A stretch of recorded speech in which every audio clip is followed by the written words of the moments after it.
The early years were hard years. We were selling hardware. And then we sold software.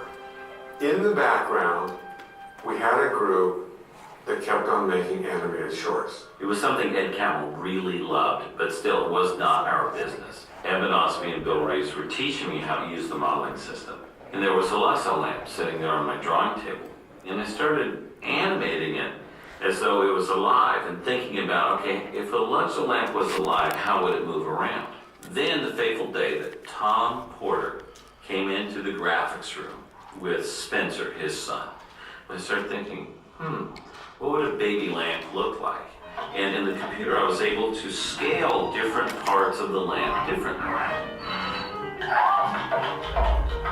We didn't have the computer power to do camera moves. We didn't have the computer power to do backgrounds. So I was like, how about a wood grain on the floor? We have that, right? Yeah, okay. I can work with this. John had a very clear idea of what the limitations of the medium were, and so he told a story that he could tell in that medium and not have to invent stuff that was impossible to invent at the time.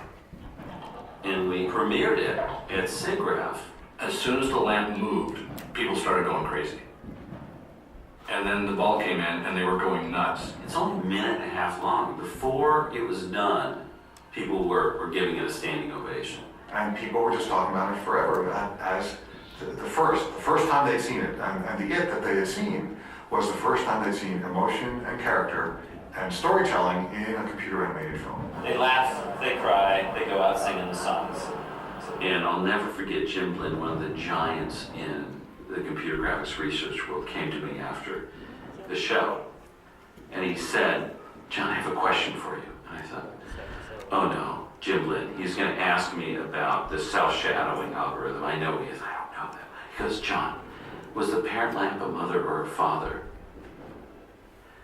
And I just smiled and I thought, we did it. We did it. You know, it's about the characters.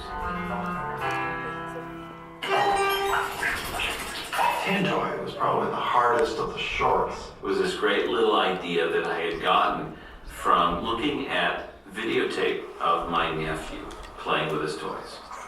Everything he picked up went into his mouth and he slobbered on it. I thought, imagine what it must be like to be a toy in the hands of a baby. That baby is like a monster. It was a challenge. And it had our first human character, the baby, in it.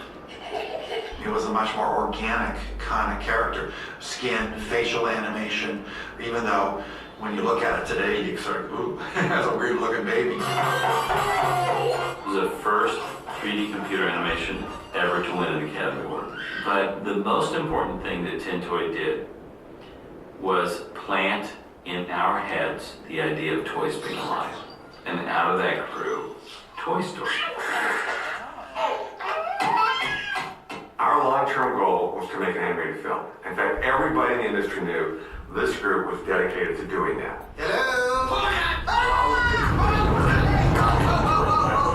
Once we got to the end of it, we realized that was one of the things that helped make us who we were.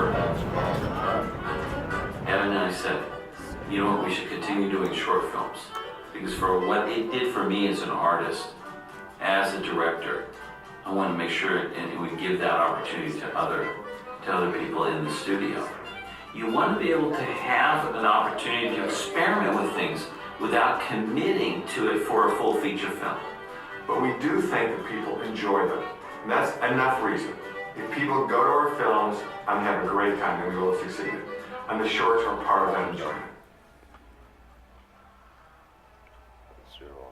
For those of you nearest our theater